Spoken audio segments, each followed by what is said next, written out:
अस्सलामुअलैकुम viewers, SEO के tutorials में खुशामदीद। दोस्तों, पिछली वीडियो में हम डिस्कस कर रहे थे पोस्ट के डिस्क्रिप्शन, परमालिंक्स और टाइटल्स को। ठीक है जी। तो एक प्रैक्टिकल एग्जांपल आपको देता हूँ। यहाँ पर आते हैं google.com पे। ठीक है, और एक कीवर्ड सर्च करते हैं एसईओ ट्यूटोरियल, जो कि हमने अपने टॉपिक भी रखा हुआ है एसईओ ट्यूटोरियल्स।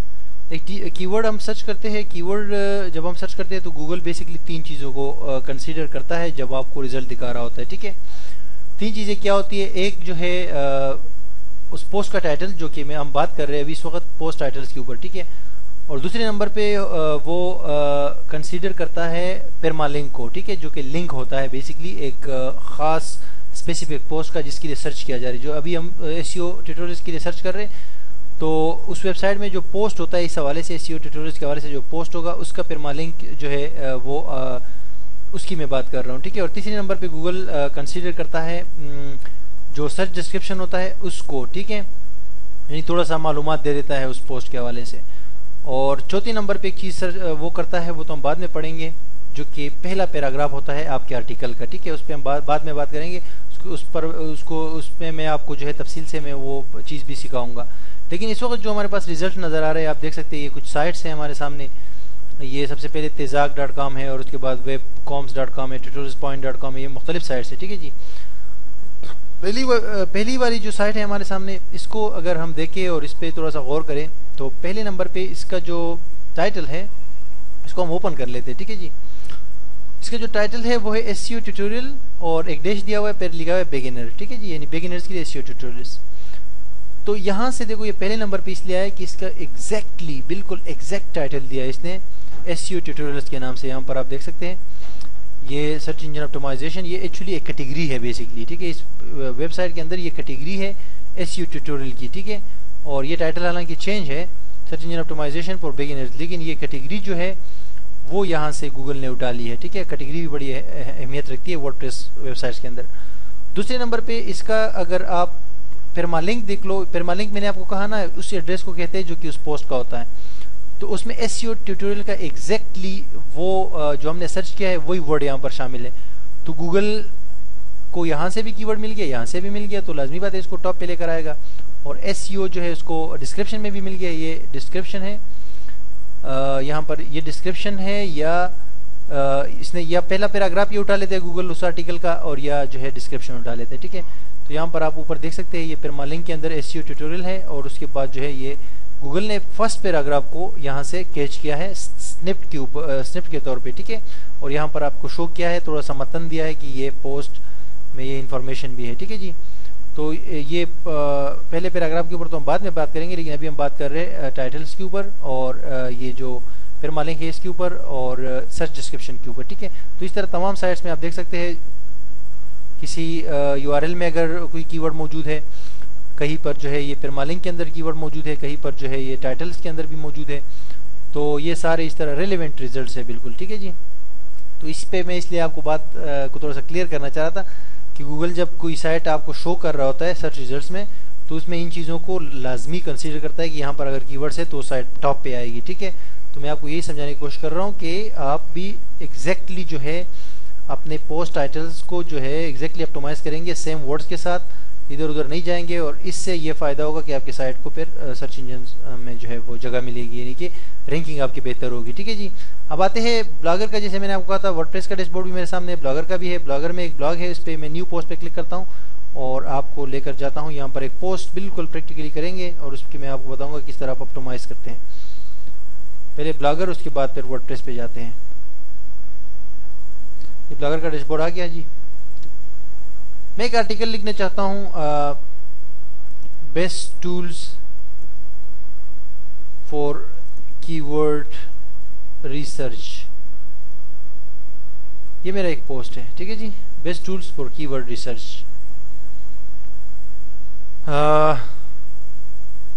या मैं यहाँ पर लिख देता हूँ कि best 5 tools for keyword research, for keyword research. ठीक है जी। अब ये एक 5 अल्फाज का वो है टाइटल हो गया जी। ठीक है, मैं एक पोस्ट लिखना चाहता हूँ कीवर्ड टूल्स के ऊपर। ठीक है, तो यहाँ पर बेस्ट या टॉप ये टॉप भी आप लिख सकते हैं, बेस्ट भी लिख सकते हैं, लेकिन अगर इससे पहले हम इस टाइटल के लिए जो है इसके लिए एडवर्ड कीवर्ड टूल पे जाए, ठीक है जी, तो वहां से हमें आइडियाज मिल जाएंगे। अब हमें ये तो मैंने अपनी तरफ से लिख दिया है, लेकिन क्या पता वहां पर ऐसा कोई कीवर्ड हो जो कि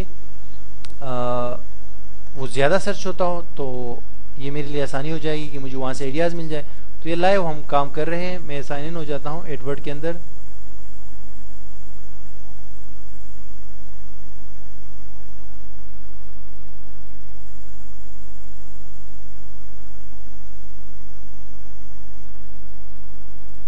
जी जनाब, ये मैं साइन इन हो गया हूं और यहाँ पर जो है मुझे लिखना है कि बेस्ट कीवर्ड रिसर्च टूल्स, ठीक है जी, और यूनाइटेड स्टेट्स से हटा के मैं सर्च कर लेता हूँ, ठीक है। सर्च कर लेता हूँ, कीवर्ड आइडियाज़ पे क्लिक करता हूँ और यहाँ से जो है मैं देखता हूँ कि मेरे पास कौन कौन से सर्चेस सबसे ज़्यादा किसके हैं। कीवर्ड रिसर्च टूल ये 27,000 है, ये भी 27,000 है कीवर्ड रिसर्च टूल। इसके अलावा यहाँ पर 49,000 की सर्च टर्म है, सर्च कीवर्ड रिसर्च, ठीक है जी। और उसके बाद ये है कि 27,000 रिसर्च कीवर्ड टूल, और ये यही है जी, 27,000 मंथली सर्चेज है। तो मैंने जो कीवर्ड लिखा है वो बिल्कुल ठीक है, मैं इसको बेस्ट भी कर सकता हूँ, टॉप भी कर सकता हूँ, जो मेरी मर्जी है, लेकिन एग्जैक्टली आपने वो टाइटल देना है जो कि एग्जैक्ट हो, करीब करीब हो, यानी ज़्यादा फालतू अल्फाज को शामिल नहीं करना है, ताकि सर्च इंजन में फिर एग्जैक्टली कोई सर्च करे तो वो आपके पास आ जाए, ठीक है जी। अब आपने करना क्या है कि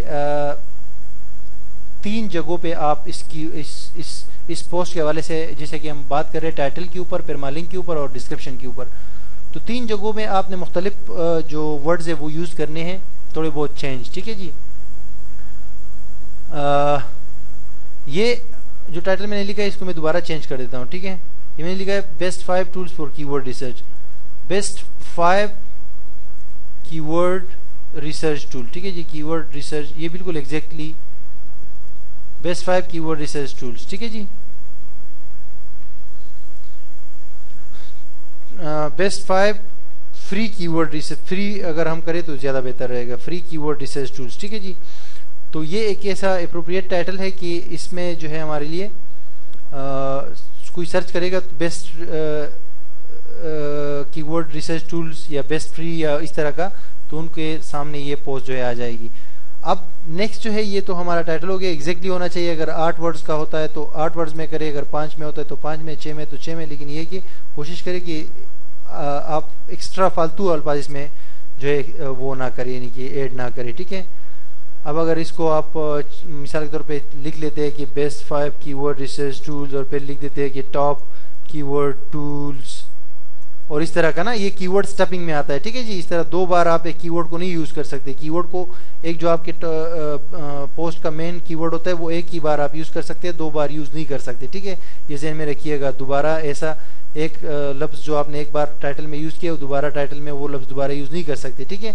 इसको ज़हन में रखिएगा, वो और ऑप्टिमाइजेशन में आता है और गूगल का पेंगुइन जो अपडेट है वो इसको कैच कर लेते हैं। अब नेक्स्ट चीज़ है हमें जो है वो करना, इसके लिए परमालिंक बनाना। तो परमालिंक का ऑप्शन यहाँ पर, ये आर्टिकल तो हम बाद में लिखेंगे, ये तो कोई इशू नहीं है, ये तो बात की बात है। आर्टिकल लिखना और पैराग्राफ्स लिखना और हेडिंग्स वगैरह वो तो बात की हमारी कहानी है, वो तो बाद में मैं आपको सिखाऊंगा अगले आने वाले ट्यूटोरियल्स में। लेकिन इसमें यह है कि परमालिंक का ऑप्शन यहाँ पर मौजूद है, ब्लॉगर ने ये ऐड किया है रिसेंटली। इसमें एक ऑटोमेटिकली ये बना लेता है कि परमालिंक, लेकिन आप अपनी तरफ से एक कस्टम पे क्लिक करके यहाँ पर एक कस्टम परमालिंक भी बना सकते हैं। तो इस हवाले से मैं जो है यहाँ पर जो है टॉप और dash keyword, top keyword research tools title में मैं ये कर, रेलेवेंट भी है और इसमें टॉप का लफ्ज मैंने यूज किया, यानी कीवर्ड रिसर्च टूल तो वही से मैंने लिया लेकिन टॉप यूज किया। तो अब ये है कि बेस्ट पे भी कोई सर्च करेगा तो मेरे पास आएगा और टॉप पे भी होगा तो मेरे पास आएगा। और दूसरी बात यह है कि हमेशा को याद रखें कि परमालिंक जब आप बनाएंगे तो उसके लिए आपने छोटे स्मॉल लेटर्स लिखने हैं, ठीक है, बड़े उसमें नहीं लिखेंगे, ठीक है।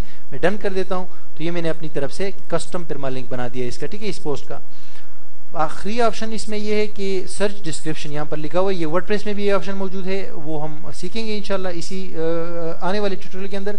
और हर प्लेटफॉर्म पे ये मौजूद होता है। सर्च डिस्क्रिप्शन आप यहाँ पर 150 अल्फाज का सर्च डिस्क्रिप्शन इस पोस्ट के लिए, इस आर्टिकल के लिए देते हैं, जो कि सिर्फ सर्च इंजन के लिए होता है। ठीक है जी, तो मैं यहाँ पर लिख देता हूँ कि descriptive post in guidance about finding best keywords for your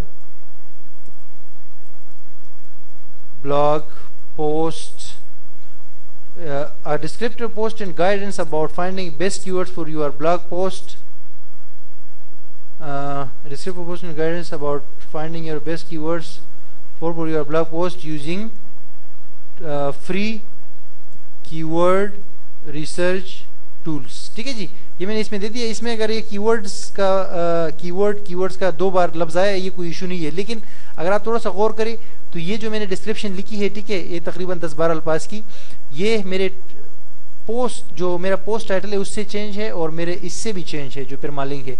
तो इस तरह आपने अपनी तरफ से यहाँ पर थोड़ा सा चेंज, लेकिन यही इसी से मुताबिक थोड़ा सा चेंज, यानी यूनिक, और इससे थोड़ा सा मतलब है कि वो थोड़ा सा चेंज हो, लेकिन ये कि इससे रेलेवेंट हो। इस तरह का आपने एक सर्च डिस्क्रिप्शन लिखनी है, क्योंकि जब गूगल आपकी साइट को यहाँ पर शो कर रहा होगा लोगों को, तो वो ये कंसीडर करेगा कि आपके पास ये डिस्क्रिप्शन भी अगर अच्छी है तो उसमें से भी ये सारा बैलेंस होता है। ठीक है, ये टाइटल में आपने कीवर्ड यूज किया, यहाँ यूज किया, फिर यहाँ यूज किया, तो इन सब के मिलाप से गूगल आपके साइट को रैंक कर देता है और उसको सर्च रिजल्ट में शो करता है। ठीक है जी, तो डन कर देता हूँ। तो ये डिस्क्रिप्शन है, ये मेरा परमालिंक है और ये मेरा टाइटल है, एग्जैक्टली वही है। ठीक है, जो कि होना चाहिए, यानी कि शॉर्ट और यूजफुल, ठीक है, अट्रैक्टिव, यानी कि लोगों को, सर्च इंजन के रोबोट को अट्रैक्ट कर सकता हो।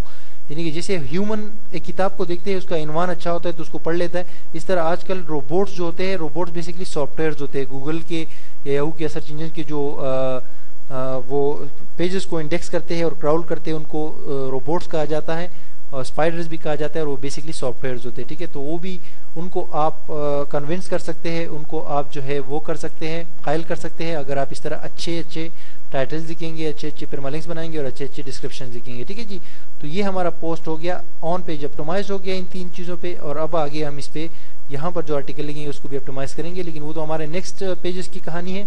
लेकिन इसको मैं अभी सेव कर लेता हूँ, ये पोस्ट मैं बाद में करूँगा, क्योंकि अभी तो हम इस ट्यूटोरियल पे बात कर रहे हैं।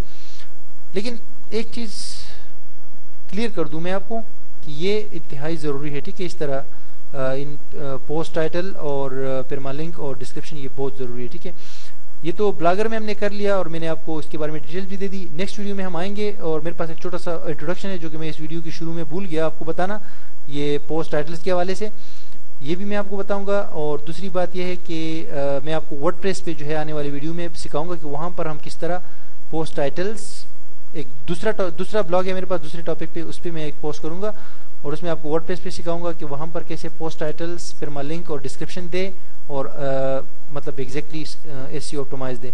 और उसके अलावा जो है मैं आपको ये इंट्रोडक्शन भी दूंगा। नेक्स्ट वीडियो तक के लिए आपने मेरे साथ ही रहना है। ठीक है।